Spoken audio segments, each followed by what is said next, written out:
On April 27th, North and South Korea signed a remarkable historic document. It's the Panmunjom Declaration for Peace, Prosperity, Unification of the Korean Peninsula. And it's worth reading carefully. I urge you to do it. Not the commentary, the actual words.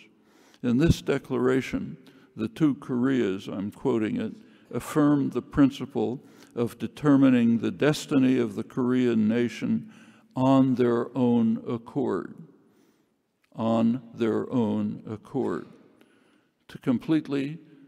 Continuing to completely cease all hostile acts against each other in every domain, to actively cooperate to establish a permanent and solid peace regime on the Korean Peninsula, to carry out disarmament on a phased level manner, to achieve the common goal of realizing through complete denuclearization a nuclear-free Korean Peninsula, to strengthen the positive momentum towards continuous advancement of inter-Korean relations, as well as peace, prosperity, and unification of the Korean Peninsula.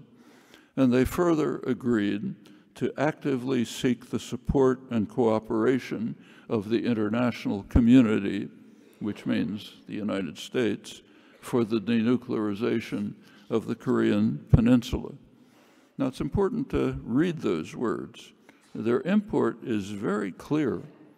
What they're saying is the U.S. should back off and allow the two Koreas to achieve peace, disarmament, unification, and complete denuclearization on their own accord, in the words of the declaration.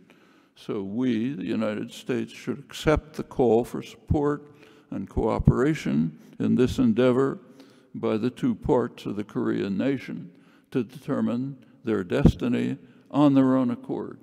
Okay? To put it more simply, the declaration is a polite letter saying, "Dear Mr. Trump, declare victory if you want to prance around in public, but please go away and let us move towards peace, disarmament, and unification without disrupting the process."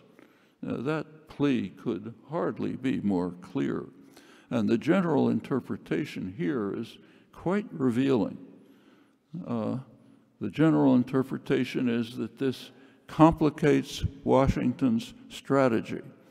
As the New York Times explains, I'm quoting it, "Mr. Trump will find it hard to threaten military action against a country that's extending an olive branch." Okay? That's the liberal side. It's entirely true that threatening military action, which happens to be a criminal act, is hard when the target is extending an olive branch. So we have some problems. Well, case after case, I won't go through other cases, we find that there are peaceful diplomatic options. Can't ever be certain that they'll work, but we should always be prioritized in accordance with our international obligations, in fact, in accord with the supreme law of the land.